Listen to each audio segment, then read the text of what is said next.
ಪ್ರಸ್ತಾಪ ಮಾಡ್ತಾ ಇದ್ದೀನಿ ಅಂತಂದ್ರೆ ವಿರೋಧ ಪಕ್ಷದವರು ಬರೀ ಸುಳ್ಳನ್ನೇ ಹೇಳ್ತಾ ಇದ್ದಾರೆ. ರಾಜಕಾರಣಕ್ಕೋಸ್ಕರ ಸುಳ್ಳು ಮಾತುಗಳನ್ನು ಹೇಳ್ತಾ ಇದ್ದಾರೆ. ಗ್ಯಾರಂಟಿ ಯೋಜನೆಗಳನ್ನು ಮಾಡಿಬಿಟ್ರು, ಗ್ಯಾರಂಟಿ ಯೋಜನೆಗಳನ್ನು ಮಾಡಿದ್ರು,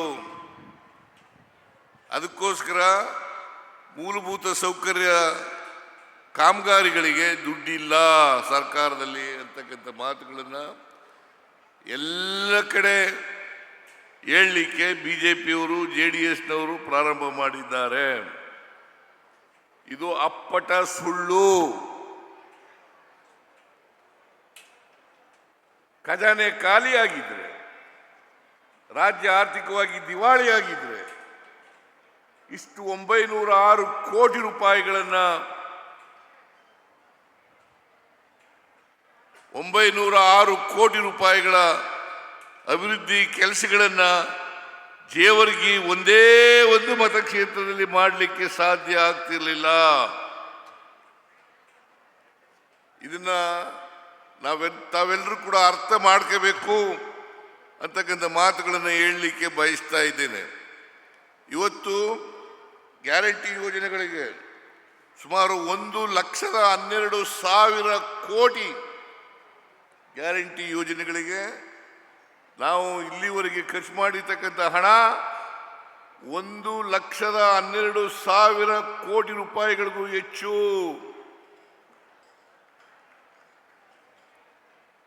ಶಕ್ತಿ ಯೋಜನೆ ಇರ್ಬೋದು, ಗೃಹ ಜ್ಯೋತಿ ಯೋಜನೆ ಇರ್ಬೋದು, ಗೃಹಲಕ್ಷ್ಮಿ ಯೋಜನೆ ಇರ್ಬೋದು, ಅನ್ನಭಾಗ್ಯ ಕಾರ್ಯಕ್ರಮ ಇರ್ಬೋದು, ಯುವ ನಿಧಿ ಕಾರ್ಯಕ್ರಮ ಇರ್ಬೋದು, ಎಲ್ಲ ಕಾರ್ಯಕ್ರಮಗಳನ್ನು ನಾವು ಚುನಾವಣೆ ಪೂರ್ವದಲ್ಲಿ ಇವುಗಳನ್ನು ಘೋಷಣೆ ಮಾಡಿ ನಾವು ಅಧಿಕಾರಕ್ಕೆ ಬಂದರೆ ಎಲ್ಲ ಕಾರ್ಯಕ್ರಮಗಳನ್ನು 1 ವರ್ಷದಲ್ಲಿ ಮಾಡ್ತೇವೆ ಅಂತಕ್ಕಂಥದ್ದನ್ನು ಈ ರಾಜ್ಯದ ಜನತೆಗೆ ಆಶ್ವಾಸನೆಯನ್ನು ಕೊಟ್ಟಿದ್ದು. ಅದರಂತೆ 1 ವರ್ಷದಲ್ಲಿ ಅಂದರೆ 23-24ರಲ್ಲಿ ಎಲ್ಲ ಕಾರ್ಯಕ್ರಮಗಳನ್ನು ಕೂಡ ಜಾರಿ ಕೊಟ್ಟಿದ್ದೇವೆ. ಇಲ್ಲೇ ಹೋದರೆ 1,12,000 ಕೋಟಿ ರೂಪಾಯಿಗಳನ್ನು ಖರ್ಚು ಮಾಡಲಿಕ್ಕೆ ಸಾಧ್ಯ ಆಗ್ತಾ ಇಲ್ಲ.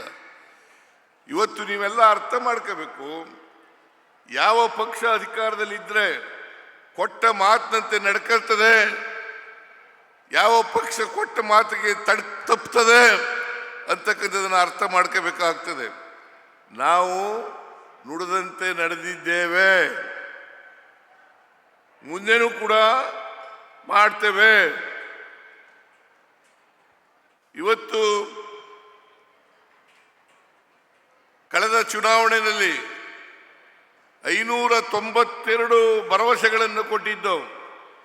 ಇಲ್ಲಿವರೆಗೆ 2,243 ಭರವಸೆಗಳನ್ನು ಈಡೇರಿಸಿದ್ದೇವೆ. ಉಳಿದ ಅವಧಿನಲ್ಲಿ ಕೂಡ ಭರವಸೆಗಳನ್ನು ಈಡೇರಿಸ್ತೇವೆ ಅಂತಕ್ಕಂಥ ಮಾತುಗಳನ್ನು ಈ ರಾಜ್ಯದ ಜನರಿಗೆ ಕೊಡಲಿಕ್ಕೆ ಬಯಸ್ತಾ ಇದ್ದೇನೆ. ನಾವು 2013ರಿಂದ 2018ವರೆಗೆ ಇದ್ದವು. ಅವತ್ತು ಚುನಾವಣಾ ಪೂರ್ವದಲ್ಲಿ ನಮ್ಮ ಪ್ರಣಾಳಿಕೆ ಮೂಲಕ ಕಾಂಗ್ರೆಸ್ ಪಕ್ಷ ಕೊಟ್ಟಿದ್ದಂಥ ಭರವಸೆಗಳು 165. ಆ 165 ಭರವಸೆಗಳಲ್ಲಿ 158 ಭರವಸೆಗಳನ್ನು ಈಡೇರಿಸಿದ್ದೇವೆ. 158 ಭರವಸೆಗಳನ್ನು ನಾವು ಪ್ರಣಾಳಿಕೆ ಮೂಲಕ ಕೊಡದೇ ಇದ್ದಂಥ ಭರವಸೆಗಳು, ಅವು ಸುಮಾರು 30 ಕಾರ್ಯಕ್ರಮಗಳನ್ನು ಜಾರಿ ಕೊಟ್ಟಿದ್ದೇವೆ.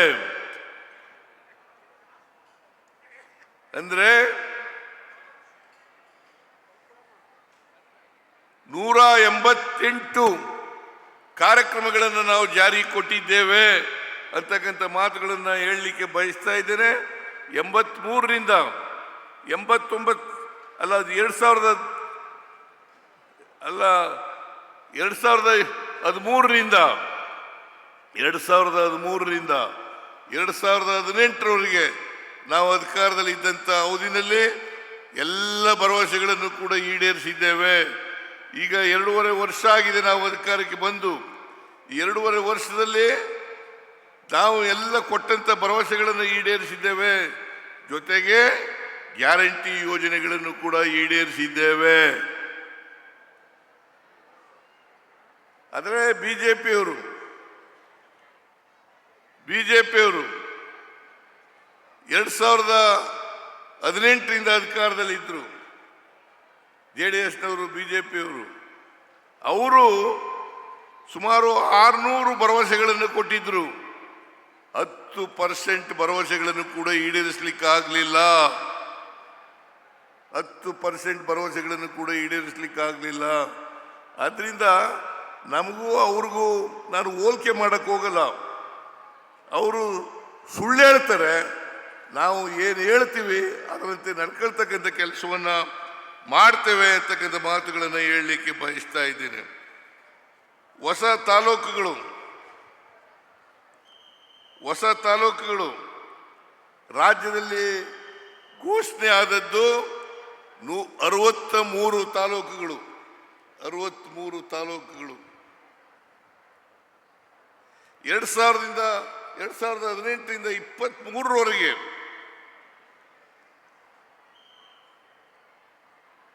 ನೂತನ ತಾಲೂಕುಗಳಲ್ಲಿ ಸೌಲಭ್ಯಗಳನ್ನು ಒದಗಿಸಿದ್ದದ್ದು ಅವರು ಬಿಜೆಪಿಯವರು ಅಧಿಕಾರದಲ್ಲಿ ಇದ್ದಂಥ ಅವಧಿ 2018ರಿಂದ 23. ಒಟ್ಟು ಬರೀ 14 ತಾಲೂಕುಗಳಲ್ಲಿ ಮಾತ್ರ ಅಭಿವೃದ್ಧಿ ಕೆಲಸಗಳನ್ನು ತಗೊಂಡಿದ್ರು. ಬಿಲ್ಡಿಂಗ್ಗಳನ್ನು ಕಟ್ಟತಕ್ಕಂಥ ಕೆಲಸವನ್ನು ಮಾಡಿದ್ರು. ನಾವು 2023ರಲ್ಲಿ ಅಧಿಕಾರಕ್ಕೆ ಬಂದು ಉಳಿದಂಥ ತಾಲೂಕುಗಳು 49 ತಾಲೂಕುಗಳಲ್ಲೂ ಕೂಡ ನಾವು ಕಟ್ಟಡಗಳನ್ನು ಕಟ್ಟಿದ್ದೇವೆ, ಪ್ರಜಾಸೌಧಗಳನ್ನು ಕಟ್ಟಿದ್ದೇವೆ, ಮಂಜೂರು ಮಾಡಿದ್ದೇವೆ, ಕಟ್ತೇವೆ.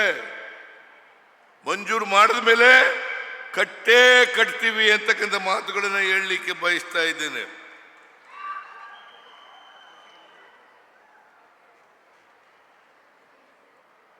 ಕಲ್ಯಾಣ ಕರ್ನಾಟಕದಲ್ಲಿ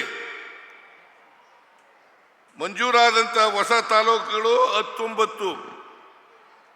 ಆದರೆ ಬಿಜೆಪಿಯವರ ಕಾಲದಲ್ಲಿ ಮಾಡದಂಥ ಕಟ್ಟಡಗಳು, ಮಂಜೂರಾದಂಥ ಕಟ್ಟಡಗಳು ಬರೀ 2.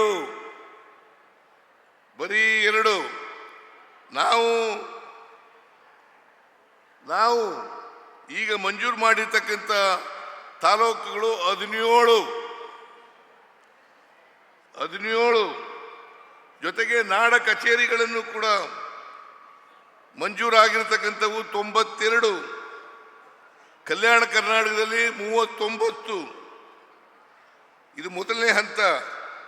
ಎರಡನೇ ಹಂತದಲ್ಲಿ ತಯಾರಾಗಿರ್ತಕ್ಕಂಥವು 53.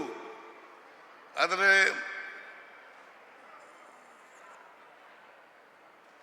ಕಲ್ಯಾಣ ಕರ್ನಾಟಕದಲ್ಲಿ 25 ತಾಲೂಕುಗಳಲ್ಲಿ ನಾವು ನಾಡ ಕಚೇರಿಗಳನ್ನು, ಕಟ್ಟಡಗಳನ್ನು ಕಟ್ಟತಕ್ಕಂಥ ಮಂಜೂರಾತಿಯನ್ನು ಮಾಡಿದ್ದೇವೆ. ಇದನ್ನ ನಾನು ಅತ್ಯಂತ ಯಾಕೆ ಈ ಮಾತನ್ನು ಹೋಲಿಕೆ ಮಾಡ್ತಾ ಇದ್ದೀನಿ ಅಂತಂದ್ರೆ, ಬಿಜೆಪಿಯವರು ಅಧಿಕಾರದಲ್ಲಿ ಇದ್ದಾಗ ಏನು ಮಾಡಲ್ಲ. ಅವರು ಬರೀ ಸುಳ್ಳು ಹೇಳ್ಕೊಂಡು ಅಪಪ್ರಚಾರ ಮಾಡಿ ಜನಗಳನ್ನು ತಪ್ಪು ದಾರಿ ಎಳೆದು ಅವರ ಕಾಲದಲ್ಲಿ ಬರೀ ಕೋಮುವಾದ, ಹಿಂದುತ್ವ ಇದನ್ನ ಮಾಡ್ತಕ್ಕಂಥ ಕೆಲಸವನ್ನ ಅವರು ಮಾಡ್ತಾರೆ. ಅದರಿಂದ ನಾವು ಕೃಷ್ಣ ಬೈರೇಗೌಡರ ನಾಯಕತ್ವದಲ್ಲಿ ಅನೇಕ ಕೆಲಸಗಳನ್ನು ನಾವು ಮಾಡ್ತಾ ಇದ್ದೀವಿ. ಇನ್ನು ಮುಂದೆನೂ ಕೂಡ ಮಾಡ್ತೇವೆ ಅಂತಕ್ಕಂಥ ಮಾತುಗಳನ್ನು ಹೇಳಲಿಕ್ಕೆ ಬಯಸ್ತಾ ಇದ್ದೇನೆ.